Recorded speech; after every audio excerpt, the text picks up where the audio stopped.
What's up, everybody? Hey, perfect timing. The raid came in just as I came in.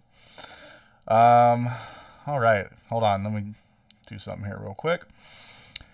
How's everybody doing, man? We ready to sling some spells? Talk to Donny a bit? Oh, thank you for the follow. Means so much. All right, there we go. Oh, I gotta fix something. So my I haven't streamed a magic thing in a while, so all my shit's all fucked up. Thank you for the follow. Perfect for the ride home. Oh, there we go. My laptop's in the way. One sec.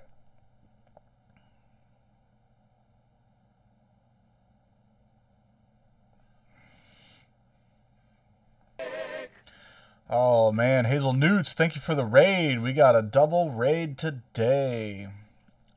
All my stuff's being a little whack. I apologize, but we will get through it. Thank you for the follow so much. For those of you who don't know me, my name is Jason Ashcraft. I play in Helium Prime, Planeswalker, Dire Peril, a lot of different projects. I like to write songs. What can I say? So thank you for the follow.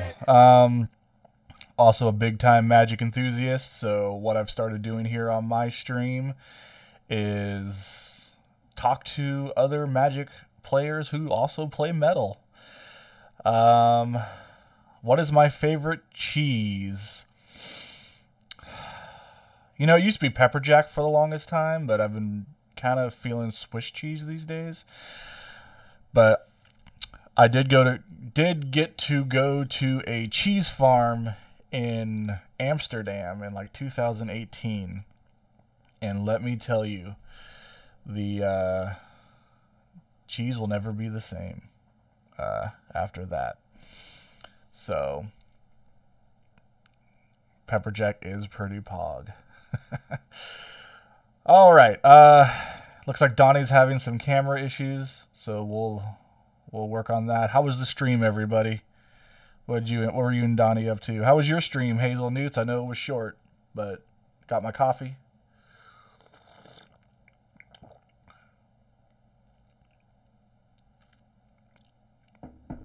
Ooh. All right.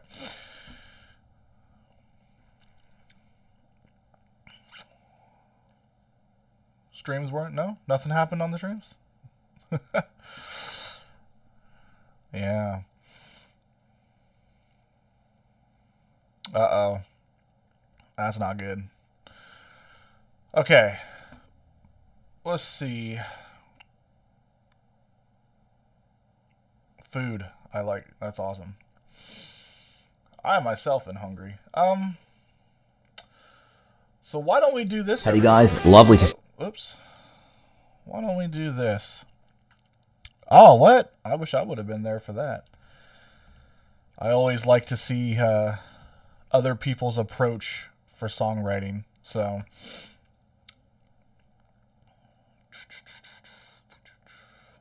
let's find something short here. Oh, well, this works. Okay. While we wait for Donnie to figure out his setup, why don't we take a moment to watch some Donnie? Oh, no. This is way too long. We'll watch part of it. Sorry, guys. So, we're going to watch a little playthrough, an Aether Realm playthrough. The Sun, the Moon, and the Star, which I'm now seeing is 19 minutes. So we will not be watching the whole thing. Just a little.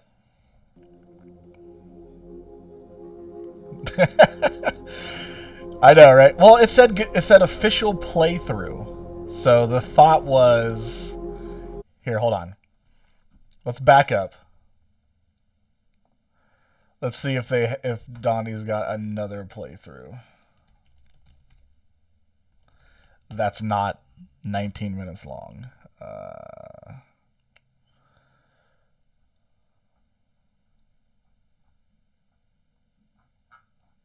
King of Cups? Okay. Ah, here we go. Yes, 5 minutes. Much nicer.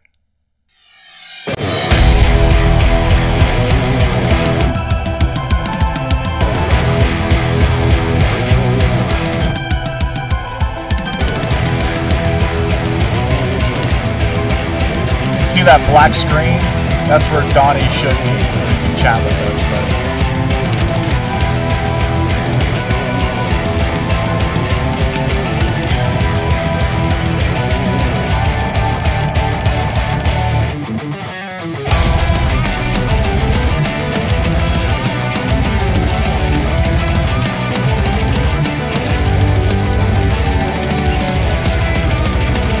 Okay, let's give it a try.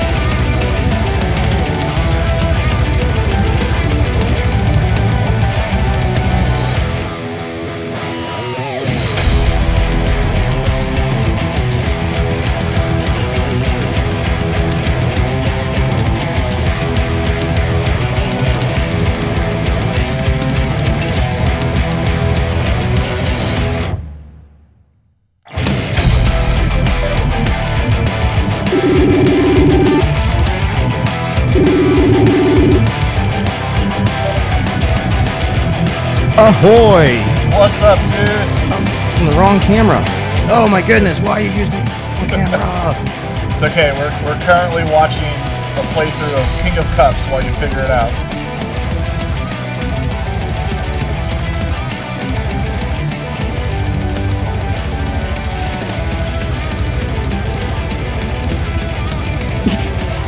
This is how it goes. I don't even know if Donny... Such a nightmare here. Why did you do this? Can you hear me, Donny? I don't even think you can hear me. Where's the settings? No, I can't hear you. I can hear you on your stream, but not here.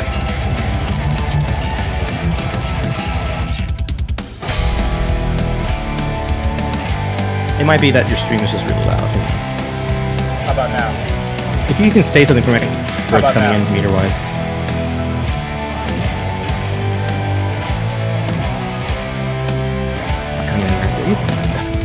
I love it. Thanks. Hello, hello, hello. Hello, hello, hello, hello. Oh.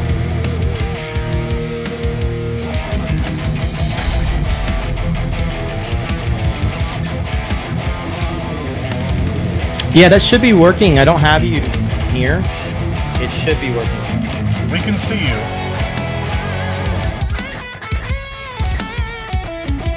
I can't hear you though. Because I'm only working, but it's not coming through the messenger for you. Causing that.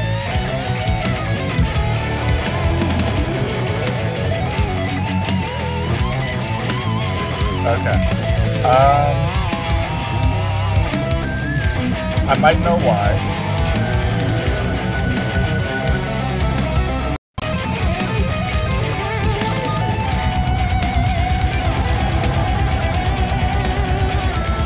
Enjoy this beautiful song, everybody, while we figure this out.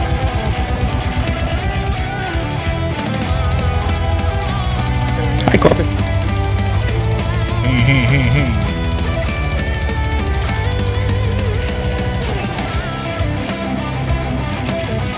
Oh, say that again. I think I saw something. Hello?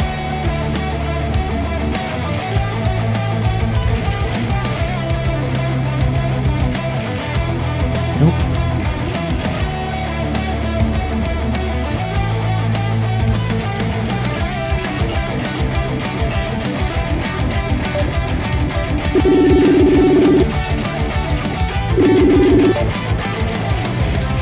Hello? Hello?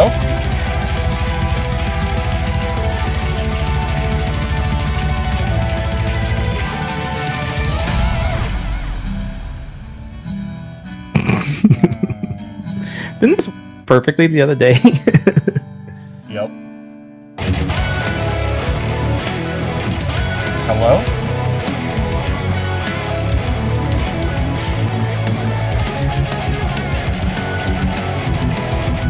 Hey.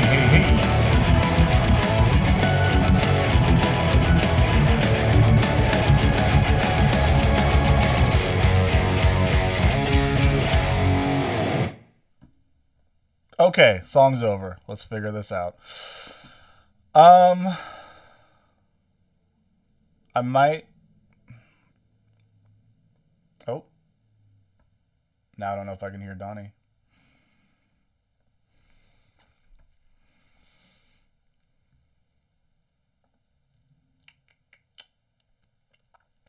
Well, stand by, everybody. Why? I select my microphone. Oops. Or maybe... What about this one? Okay, you should be able to... How about that? Ooh, I can hear you. Yeah. There it is. I can hear you. Okay, good. Hang on. We did it. We did Yay! Something. We did something. It worked! Yeah. Crystal clear. All right. How you doing, my man? I'm doing pretty dang old good, actually, I'd say. Pretty dang old good. Good. So. Yeah, so we just listened to King of Cups playthrough, no vocals. So while we figured all No that vocals. Hey, that's the way I like it, man. That's what I like to. Let me brighten up my stuff real fast because it had to reset all the things again. No worries. Yeah, anytime I do a magic stream like this, the audio just hates me because I have the stream, I have the video call, and then when we get to spell table, I have to do audio in that, and it's just my computer doesn't know what to do, what's going where. So there's usually always some kind of difficulty. Well, you have it nicer because you're using loopback, which is like superior to the way that Windows does stuff, and using like Apple's core audio is just like so much better than any way that like PC does it. It's like honestly, if this was like a PC, we'd still be probably messing with it for like another hour, I'd say, probably, because it's just so confusingly weird, you know. Right. Yeah, I've a lot of streamers I've talked to said to like PC's better for streaming, but the problem is my laptop can't handle a stream. It just like freaks out and glitches. But I have found loopback is amazing, but any kind of free Apple software to do what loopback does, I have found to be a nightmare. So I ended up buying loopback because it's literally one click and done, where everything else... Exactly, dude. Yeah, there's nothing like that for PC, though. So, like, if you're a musician and you're trying to stream, PC is a fucking nightmare. If you're streaming and you're playing a video game, obviously PC is where it's at because video games run on PC and not so much on Mac. But, like, at the same time, it's one of those, like, if you're a musician and you're streaming from a PC, it's actually a bit of a nightmare to get your audio to route correctly and stuff like that. And you have to do all kinds of weird, goofy shit to make it work. And then sometimes you'll get weird click and pops, and that's just because the way that Windows audio drivers, which are called WDM and MME drivers, they're just absolutely atrocious, and then you have to use ASIO drivers instead. But ASIO drivers are not the best. They're kind of like the best when it comes to Windows, but in terms of like when you compare it to like the way that Mac's core audio system works, it's just significantly better on Macs. You just route this thing this way, you're done, and then you can use loopback much more easier also. Whereas something like that does not exist on PC because of the way that the MME and the WDM drivers work. They just don't allow that. Right. Yeah, I remember Grant and I did a video call. He was helping me get set up for streaming, and the way he does it, I was just sitting there like, what? And I'm so glad I found loopback, and I was like, okay, thanks for that. Thanks for teaching me for an hour, Grant, but I'm going to ignore all that, and you use loopback. Well, I didn't. Yeah, it's the look. It's the look, dude. It really is. Yeah. I didn't ignore him. It's just when we got it set up, we found out that my PC couldn't handle it, and no matter what we did, we couldn't get audio and video to sync up properly. Like no matter what, the lag was too bad. Oh yeah. And then I think adding anything else, it just didn't work out. Yeah. So the way I do it with mine is I have everything kind of like run through one software. So all the inputs come into one mixing software, and then that is the output for the stream. So that way, even though there is latency, everything is latent together at the same time to the stream, because the stream input is latent to whatever you are hearing. It's kind of a weird thing. Smart. Yeah. Well, thank you guys for joining Donny and I as we talk tech and streaming. So if that's what you were looking for, you came to the right place. Yeah. And if it's Magic the Gathering, get wrecked. Yeah, we got you. Ha ha. No. Oh, man. But, thanks for doing this. Again, shout out to Hazelnuts in the chat. She recommended you when I was looking for some new people. I know you said you hadn't played in a while, but that's going to be part of the fun. I've had a few guests on here who haven't played in a long time, so it's very entertaining, like seeing everybody kind of get back into it, and because I mean nowadays especially Magic just pumps out content, so keeping up with the new trigger words and like you said the stack and everything, if you don't keep up with it, it gets a little overwhelming. Yeah, so like the last time I played, so a little history of like when I played was like kind of like I played in 2000. Yeah, 2000 would have been the year 2000, and Wow. or maybe it was before that. I can't remember. No, it was before that. It would have been 98, 99. Wow. So it would have been like I played. That's when I first learned. Well, that's when I first played. Yeah, it was like still very brand new, and So it wasn't even I had 10 a years couple old, friends. right? No, yeah, not even, yeah, and so it was pretty common to find like cards that still had like the old white border on them and stuff, Right. and and like that was like all we had was like cards with like white border. There was some with like a black border. That was like a new thing, and then we had what was called Urza's Legacy, and there was like some interesting mechanics then where they had like shadow, which meant that they could not be blocked or whatever. But Right. and that was pretty much it. You know what I'm saying? Like that was it. It was like not a lot going on, and I played with some friends. They taught me how to play and stuff like that. And then I stopped playing shortly after that. So like around 2000, I'd say I stopped playing. And then I picked it back up in 2011. Okay. And I played for like maybe 2 years. And I would go to this shop in Greenville, North Carolina. It was called Blue Ox Games. And it's kind of got like an interesting reputation then. I'm not sure if it still does or not, but it had an interesting reputation then because there were a lot of players that were pro players that played there and came from there also. And there's this guy named this shop? in Greenville, North Carolina. It was called Blue Ox Games. Okay. So a lot of those dudes went on to write for Star City Games. I don't know if Star City Games is still a thing or not. They are. I follow them on Instagram, so that's cool. Oh, okay, cool. Yeah. Well, crazy. Yeah, so there was this dude named, I think his name was Oren. And I remember playing a game. He just rolled up and kind of like didn't have a deck. And so the owner was like, yo, what's up, dude? He's like, yeah, no problem. It's like Friday Night Magic, so it's standard. And that's kind of all I've ever played. And, Oren like grabbed the deck from the owner, Harry, and, just kind of like looked at it real fast. Was like, okay, whatever. And just sits down. And I played a game with him, and it was like he was playing a different game than me. I have never in my life lost so fucking bad.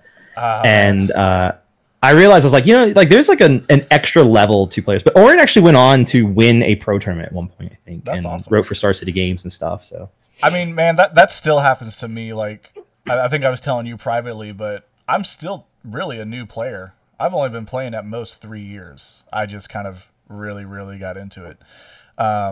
And so you start to, it's almost like as a musician where like when you're not around better musicians, you start to think you're good, and then you hang out with better musicians and you're like, ah, fuck. It's the same thing with Magic. I remember when I did my first like Friday Night Magic. Yeah, I went and played at a shop and just got creamed, and I was like, huh, all right. yeah, the first time you ever play like Friday Night Magic and you sit down with some people who do this on the reg, and it's kind of like a very humbling experience. You might be able to beat your friends, but then you go play standard at a shop where people want to up their score and fucking and like they are crushing you. It's like insane.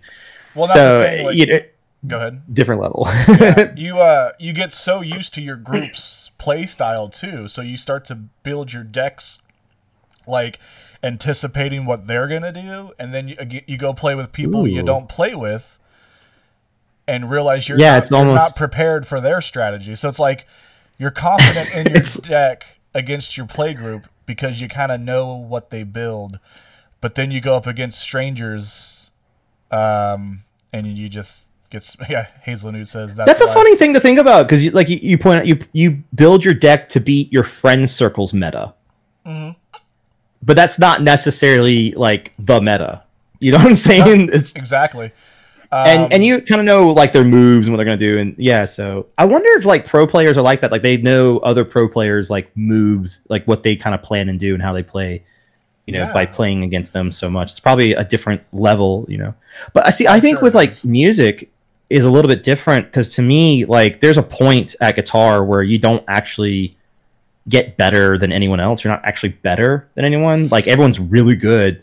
They just kind of approach things differently than how you would have approached things. Yeah, I think better was the wrong term, but inspiring. I know, like, yeah. Well, you feel that way though. You're like, damn, I never thought of doing it that way. This guy's better than me. You know, like you just feel like that. You're like, God, this player's so much better than me. Well, I remember I did a tour. Do you know the band Threat Signal? That sounds familiar. I think I've heard of them, or maybe I've heard someone talk about them, but I don't actually know the band. We went on tour with them, and I remember like their lead guitarist. You know, I'm a rhythm player at heart, so it's like any lead player to me is like, oh my God. But I remember this guy's just smoking it on stage, and I'm like, wow, this guy's so good. And we're backstage hanging out, and he's like playing some John Petrucci shit, and he's talking about how like, oh, this is so hard, and I'm like, damn. I mean, that is pretty good. I'm just like, how hard is John Petrucci if this guy who I'm thinking is incredible is struggling? So it's like he's, you know, there's just always. But then, like, going back to that, I was watching an interview with John Petrucci, and he was talking about how playing James Hetfield stuff is hard, which people might think is, what? You know, you're better than James Hetfield, but again, different approach to the rhythm. And so, well, yeah, that's like I think that's like a very linear way to think about it, where you're thinking of like skill as like a straight line. Right. But I don't think of skill like that. I think of skill as like this branching kind of like tree, right? And I agree. There's different ways to approach different things. Like Hetfield's down picking is like top tier, obviously, in the technique department. You know what I'm saying? Like, right. So, you know, like other people might be like, well, I'm going to alternate pick this riff. And even though you can play that riff, you're not going to be able to play it the same way as Hetfield can, because he can down pick that whole thing, that whole sequence, right. You know? So it's like, it's a different way to approach the same thing, you know? I remember this, and you know, I'm sure you can relate, but sometimes little things that someone says to you always sort of sticks with you. And I was like in Guitar Center. I think I was still in high school or just out of high school. And this one guy was in there playing like Children of Bodom. You know, I think I was still in high school, because I was still like just getting into guitar, and like the dude's playing Bodom, so I'm like, oh man. And I remember, you know, I used to think that way as a kid. Like I thought there was a cap. Like one day you'll know everything. And I remember talking to him. I'll know how to play every chord. Yeah, exactly.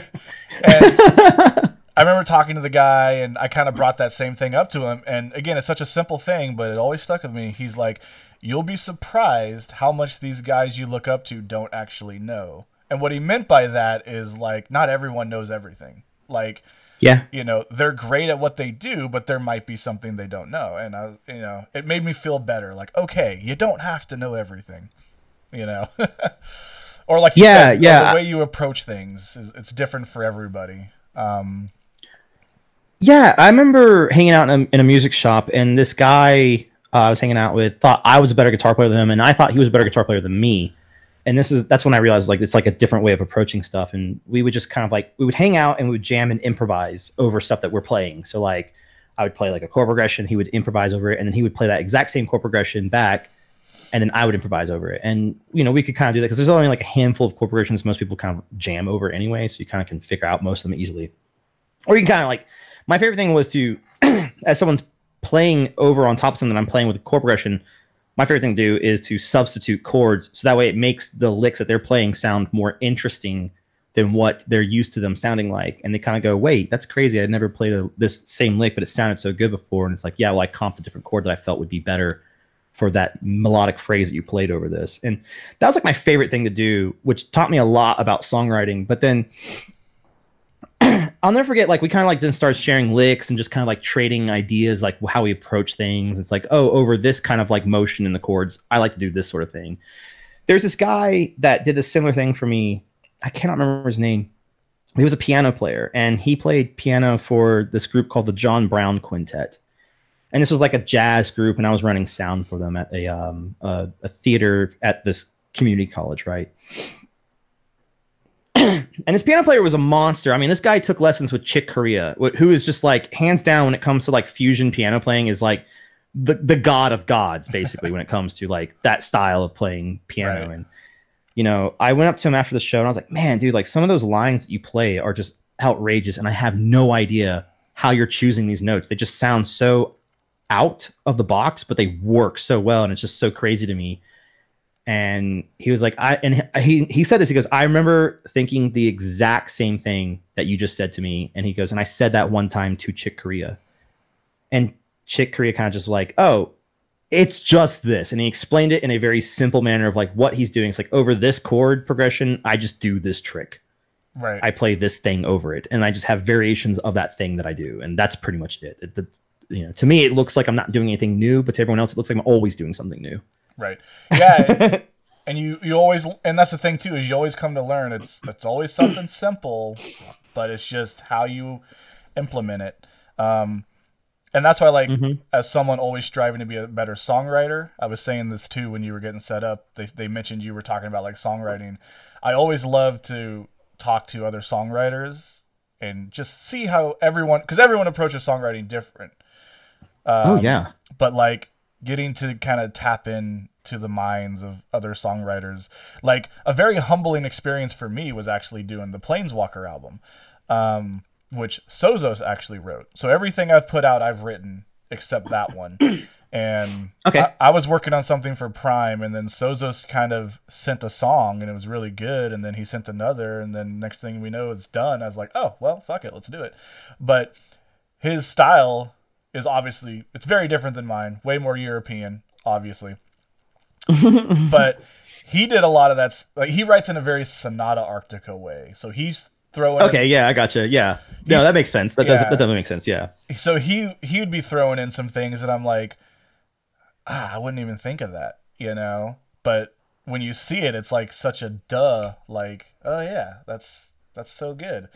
And so working on the Planeswalker album with Sozos was one of those kind of humbling experiences where, you know, to hopefully take that and be able to use it myself, you know. So that was a lot of fun. But yeah, so I've talked to like Andrew. I always like bug my songwriting buddies, to get in their mind. Again, it's more just like I like to see how people approach their songwriting. And it's funny because a lot of the times it's more or less I do most of the tricks. Like there's obviously tricks to it, you know, but getting in someone else's head about how they would approach something is all, you know, like you never know what's going to inspire you pretty much. So we used to do this actually, here at we refer to our house as the Aether house, because like literally 3 members of Aether live here. Nice. And like we used to like have friends from other bands come hang out, stay, you know, with us, chill and stuff like that. And we like when that would happen, Jake would be like, yeah, do you guys want to just like write a song real fast? And we would all just like hang out in the living room, just write the dumbest song that we could ever come up with. We came up with a song called Pizza Butt or something like that. I can't remember now, but it was ridiculous. It was like the absolutely most ridiculous thing we could ever think about. The lyrics were stupid and silly. And everyone just kind of like wrote like a little section, and we just kind of like pieced it together and then just put it together and like, okay. And then that's when you kind of get to see like, it's a silly song that's dumb and you could just bang out in like 20 minutes tops. Right. But then it's just like, also like, you can see, okay, well, hang on, wait, we did this part here. We got to bring that back for like a measure right here in this part here. And then you can kind of see like the cogs turning as to the style that they write music. And you get like a good sense of like, you know, what's happening. And it teaches you to kind of like, in a weird way, to have a fun time building a song with your friends, but also you learn like how to craft a, like how someone might approach crafting a song of some sort, you know. Yep. Like they're like, oh, I'm gonna repeat this part back again or something like that. Absolutely. A song that we're gonna tag this part. This part's cool. We gotta tag this again. We gotta play that part twice at the end of it. You know, it's like stuff like that's really cool. Yeah.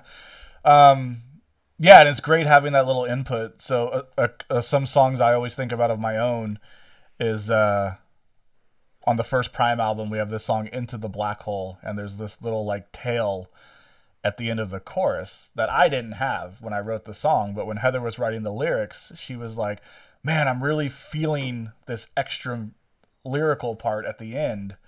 You know, can we add this, you know? And so we tried it out, and it changed everything. And it was just 1-2 measures, but, you know, throwing in a little bit here, like, changes so much. To me, it's kind of like, it has like an impact, kind of like the way that like, like, especially if you repeat the same phrase again, you know what I'm saying? Like, and that's the thing is like, when I mean, like, for anyone who doesn't know what, like, when you tag a phrase in music, it means you just repeat that same phrase again, but it's not the whole thing. It's like maybe the last measure or the last 2 beats you repeat again. Right. And it might end up with like an odd time signature, or it's still 4/4 and you just repeat that last measure. And it's just, you know, the last 4 notes you just do again or whatever it is. Doesn't matter. That's tagging it. But I always think of it as kind of like, it has a very impactful vibe to it, because I always kind of think, oh, it's like when Yoda was like, Luke Skywalker's talking to Yoda and he's like, I'm not afraid. And then Yoda just goes, you will be. You will be. And so he tags the line, you know, he says it back to back, and it just has so much more impact. Yep. I just go, that's exactly what that is. You know, like sometimes you need this part to have that Yoda, you will be kind of tag to it. Oh, I like that. I like that. God, man, yeah, I had something to follow that up, but then I got distracted by that. But yes, I was going to mention, and going back to the songwriting, and sometimes, it's definitely in the mind of the creator. Like, I bought the Devin Townsend songwriting course, and because I was like, yeah, that exists? It does, but here's the thing. I need this. Well, here's the crazy thing. It just goes to show what a crazy and just genius Devin Townsend is, because I got the course, I finished it. I swear to God, I was like, I already do all this. So I was just like, the one thing he's doing that I'm not is he has his mind. You know what I mean? So it's just like, like, I don't know. I just felt like all his, and also I wondered like, because it was pretty basic. Like, I feel like he made it for like, you've never written a song in your life, so follow this. You know what I mean? That's the majority of stuff like that, though. Yeah, you know what I'm saying? Because that's the number one. That's the number one audience that you're going to be able to sell the most to. Of course, I wanted to like, saying? let me in your mind, Devin. Like, give me some of that wackiness. But yeah, like. He was like, this. Nah, you probably have to get like a individual lesson for that, I think, maybe, or something, Right. Because, I finished the course and I was like, yeah, all right, well, I know all that. But you talking about the pizza song, it was fun. I can't remember this. He did something just like that in the course, where he just like wrote a song on the spot. And of course it has something to do with kitties or something. And it was actually, here's the funny thing though, it was very catchy. Like, for a while after the course, I was singing it in my head, and I'm like, this is something he just threw out on the fly. But yeah, man, songwriting is very. We have a saying actually where we say like any song that takes 3 hours to write is actually not a good song, no matter how good it is. Right. But like, but that's not actually true. But like, I'm like, this only took 3 hours to write. It's not a good song. It's just kind of like an elitist mindset, I think, that I have for it. But like, that does happen. Yeah. Yeah. And for me, I don't know how for you, like, for me, like, the hardest part for me is like finding like whatever it is I'm looking for that song, like the spark, I guess, the lightning in the bottle. But it's like, once I find that, the song itself comes pretty quick. I say that to everyone. It almost writes itself. Yeah. I say that to everyone. It's like, yeah, once you kind of get the idea that is the thing, like, this is the thing, like this is the first bit, and it can happen when you're just kind of like, you're just playing guitar or something like that, and then you might come up with like a phrase that you like, and then you go, oh, I like that phrase, and then you just kind of record it, and then suddenly it's like the song just writes itself at that point. Yeah, that's literally how, like, I'm working on some stuff with a friend for an undisclosed project, but I remember I had a few songs done. And I was writing them like, dude, I just got no inspiration right now. I can't think of anything. And they're like, I'm not worried. And then a couple days later, I was like, hey, I finished a new song. And they're like, yeah, see, I knew you would. But it's just like, it took me a few weeks to like find that spark I was looking for. But once I got it, the song just 2 days, I think, the majority of it was done. So it's like that. It really is like that. Like, sometimes it's hard for me to find the beginning, and that's the hardest part, I think, is the start. Once you get started, that's the hard part. Once you get it, though, it you're good to go. It like almost writes itself. You can write a song in like a day or two then. Yeah, I agree. And like you said, the getting it started, hardest part. Once it's there, it just flows, man. But all right, let's talk a little bit about Donny real quick, and then we'll get this game going. So from little Donny to Cradle of Filth. Fill in the blanks for us, man. Like, yeah, right. How little we talk, little Donny. So when you're musical, like when you're like, I want to be a musician, you can give us you can give us the Cliff Note versions of sort of what led you to here. Usually we'd go longer, but we ended up spending so much time talking about songwriting and stuff. Okay, so when I was like 14 years old. I started playing guitar when I was about maybe 12, 13 years old, and it was because I was bored of playing Ocarina of Time. And my family wasn't like, very well off in terms of money. They had a lot of debt. My dad was in the military, so he made decent money, but, he had a lot of expenditure. And so I would only get like a video game for like my birthday and for like Christmas. And I think that was like a lot of people's, you get as a kid, you get a new video game for your birthday and for Christmas, and it's got to last you the whole time. And I would beat these games in like a week or some shit. And so I just play them over and over and over again. I literally had the Water Temple memorized at one point for Ocarina of Time. The one that everyone hates, I could beat that super fast back in the day when I was a kid.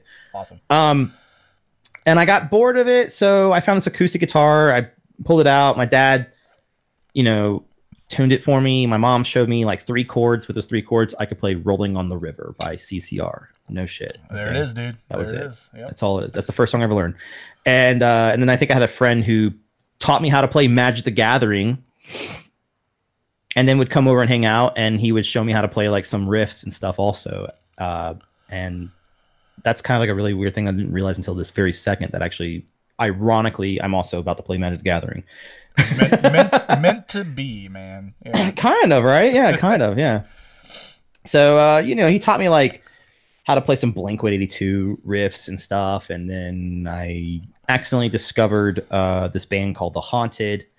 That led me into getting into like more metal stuff, and I hated the guitar when I was a kid. When I was like 13, I hated it, and I wanted to play piano instead. I kind of got really serious when I was like 16. I worked at this restaurant where I was a busser, and there's the owner's wife. I can't remember her name, but the owner's name was Dimitri Lariakis. And he owned this restaurant in Orange Beach, Alabama, and I lived in Pensacola, Florida. And it was my first job ever. I was like a busser for like a really fancy restaurant. I had to wear like a tuxedo and shit like that. Like I had a bow tie and everything. It was kind of crazy. Well, you need photos of and there probably is one somewhere. This is like baby Donny, I like had kind of medium length hair, maybe like shoulder length. Never had my hair much longer than that ever. And anyway, clean shaven, the whole nine. And yeah, like she heard me over talking about music theory because I was trying to be a better guitarist and a better songwriter. And I had listened to like Cradle of Filth, ironically, at this time, and like was kind of like really into the song structures and like how they wrote songs. And I thought it was just really cool, and I couldn't figure out what they're doing that I could not figure out how to write songs like this. That just like I liked the orchestrations, like the keyboard parts. I liked how the guitar interplayed with it. I thought it was very cool. It was just a very interesting sound to me. Something about spooky music and sad songs just always made me really happy as a kid. So I kind of like was like, maybe I need to learn music theory, because there's like a forum that I belong to, and they're like, yeah, you gotta get better at music theory. It's the stuff that everyone always tells everyone. You gotta get better at music theory. You gotta get better at this, like that, and like. Right. So she overheard me talking this to one of my friends at work, and she was like, hey, I overheard you talking about music theory. Do you know any? I was like, yeah, I know very, very bare minimum. So she literally paid for me to have 4 lessons with this session musician out of Mobile, Alabama. And so I would drive an hour and a half to Mobile, Alabama, and take lessons. She paid for the first month. Like this awesome boss's wife. This lady. Yeah, it was crazy, right? This guy was a session guy, and he played for like Charlie Daniels band. Oh, like wow. He was like ridiculously good, and he taught me everything I needed to learn about harmony, like how to harmonize when you're singing, and like how to play guitar in terms of like how to improvise and stuff. He taught me a bunch of stuff in just those 4 lessons that I took with him. Those were the only 4 lessons I ever took in my life until I went to college. And it was at the moment, like, I skateboarded a lot, and I was really into skateboarding, and I'd come in with my hands banged up and cut and stuff like that, and sometimes I couldn't play guitar, and he kind of made me make this decision. He's like, you have to choose if you want to play guitar or if you want to skateboard, because it seems like when you skateboard, it kind of hinders your guitar playing. So I chose guitar, you know? All right. And I played in a bunch of local bands after that. You know, got much, much better at improvisation. You know, did a bunch of stuff. I was actually insanely good. By the time I was like 18, 19 years old, I was like insanely good to where I could actually hang with most people who were like much, much older than me that I considered much significantly better guitar players. But I wasn't like at the level that I'm at now, you know, like I'm obviously better now, but I don't know, there's some things I played when I was 18. I go, fuck, how did I do that? You know? Oh yeah. I always say I was a better lead player when I was younger than now, because I gravitated towards rhythm. Not to cut you off, sorry, but I relate to this. No. Because I used to, in high school, man, I was ripping like Andre Olbrich solos and stuff. And nowadays, I can't play that shit. So I kind of think of it as like, I remember wanting to be like a super shredder, and then like I started hanging out with a bunch of blues players, and I learned to play more soulful playing stuff. And they kind of always said, yeah, I know you want to play that Yngwie Malmsteen stuff, man, but just wait till you grow up. And they were right.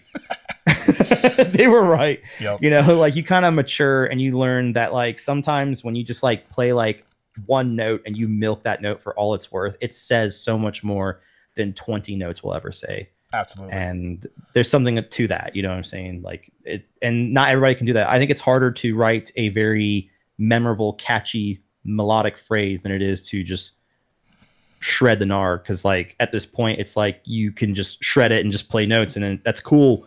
But like, I don't know, not the best shredders don't necessarily make the best songwriters, you know? Yeah. So that's something to be said about that. And I wanted to be both, and that was a really tough balance, because it seems like it's two different sides of my brain that I have to like kind of like, you know, try to balance in this juxtaposition between the two of them, and it's just insane, you know? In my opinion, the guy who does it best is Michael Romeo. Dude, just... Oh, yeah. Michael Romeo's a monster. Like an absolute monster. That guy has great phrasing.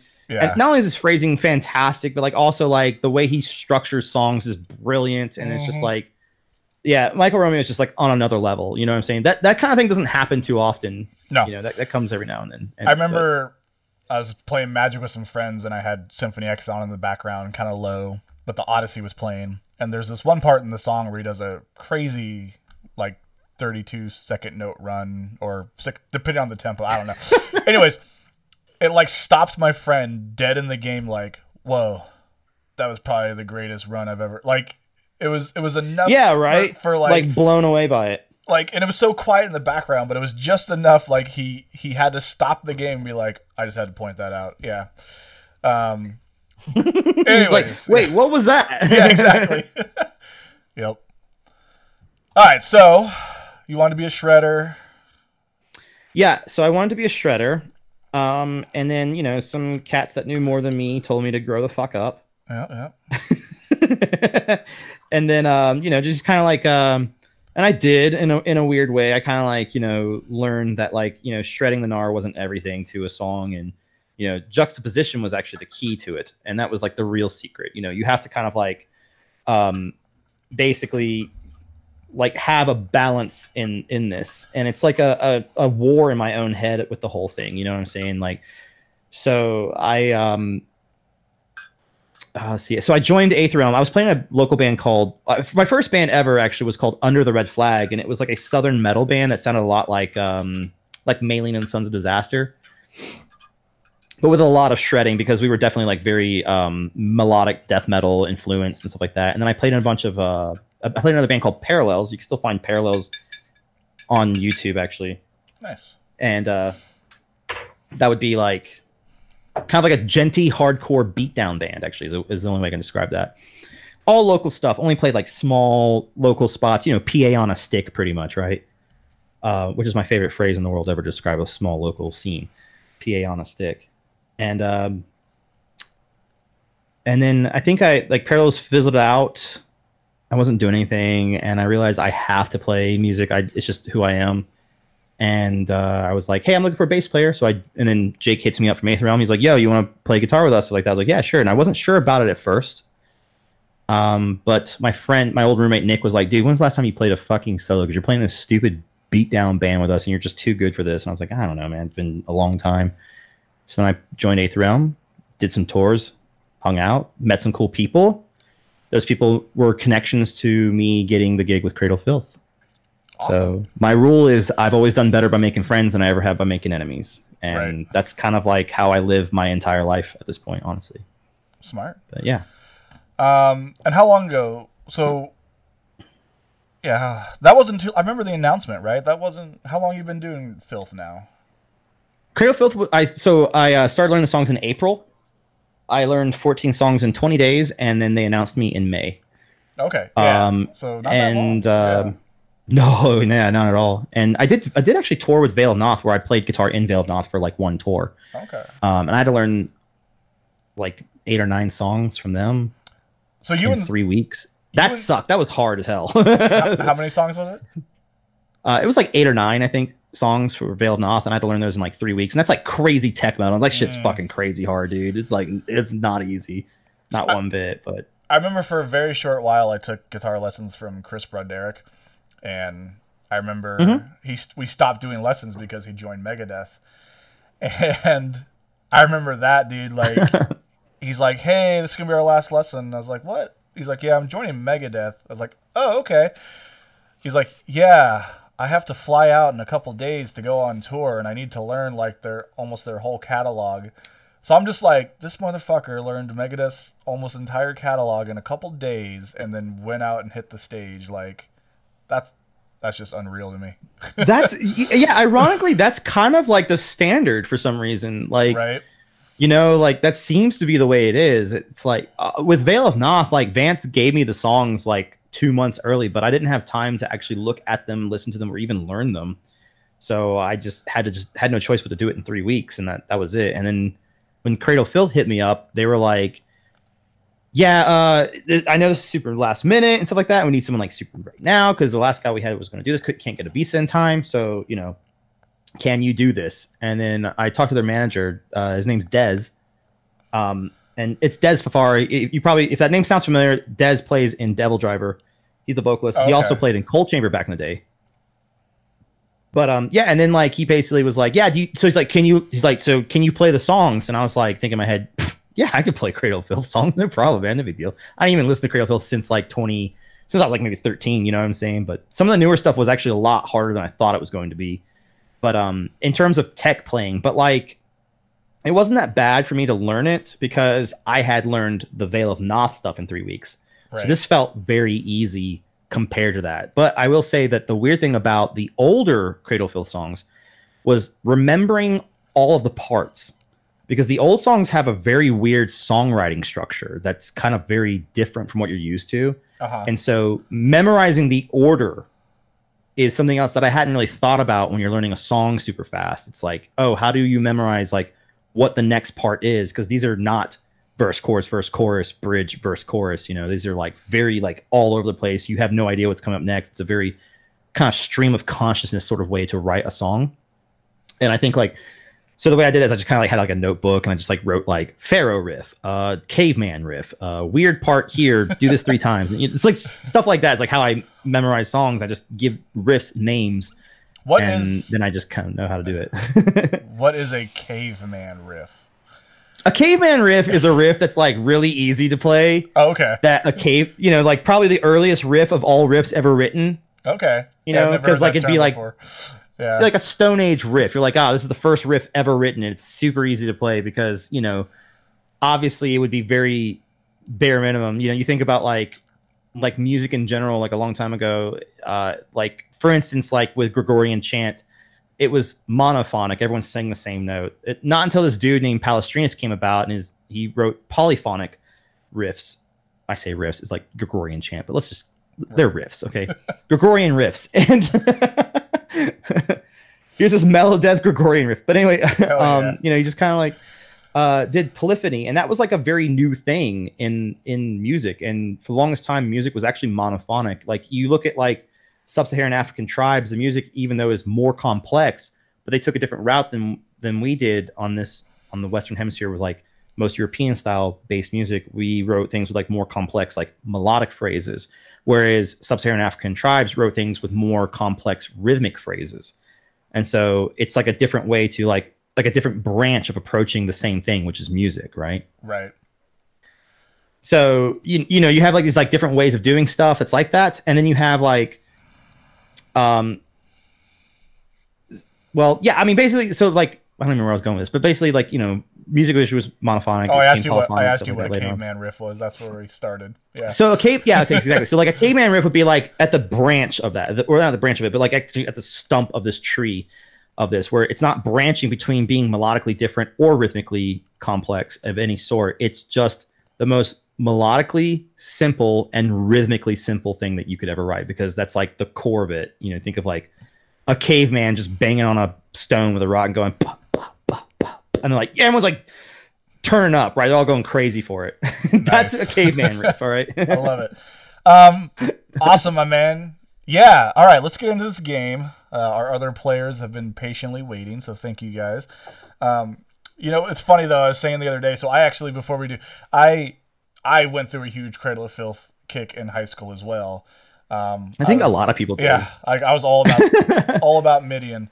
I was just saying the other day, like, that's the best one, dude. It really is. It's the best one. It really is. I don't care what anyone says. It's the best one. Yeah, and I was like, you know, if younger Jason knew that his destiny was to one day play Magic with the guitarist of Cradle of Filth, he wouldn't believe it. Yeah. Ironically, you could have done that in Wisconsin, but you could have also done it with the guitar player that was on Midian in Wisconsin. What? Was he there? Yeah, so yeah, Paul, well, he wasn't at this festival, but Paul Allender does live in Wisconsin, actually. Oh. And Ty actually has stories about hanging out and meeting Paul Allender and just, you know, just like weird, funny things he says to him. So like, because Ty has a goofy, you know, pun sense of humor, and obviously with Paul being British, he has the same pun sense of humor. So right, yeah, I know. By the way, great setup, Matt with Power. You know, that's the thing. I'm a big shy boy in person, so if I don't actually really know somebody, I don't really approach anyone. So it's funny that that's fine. I'm the same way. I get it. Yeah. So it's funny we're talking now afterwards, but yeah. Anyways, next time, man. Well, we owe each other a game, an in-person game. Okay. Oh yeah. Next time I'm in your area, for sure, I'll bring. Hopefully, it'll be this deck, but like maybe upgraded or something. I don't know. You know? Yeah.